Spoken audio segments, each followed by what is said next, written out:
Hello everyone! Today we're making a delicious pasta bake with minced meat and veggies. You'll find the exact ingredients list in the video description as always. New viewers, please don't forget to subscribe to my channel. First, fry the onion in a pan. When it starts to brown, add the minced meat. Season with salt and pepper, then fry until the meat loses its raw pink color. Next, add the red bell pepper and season with salt. Fry for about 3-5 minutes, then pour in the passata.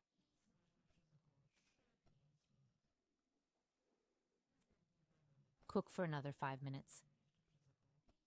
Transfer the cooked pasta to an oven-safe dish, combine with the prepared sauce, and mix thoroughly to evenly distribute the sauce with next. Pour 30% cream into a bowl, add grated mozzarella, and mix well.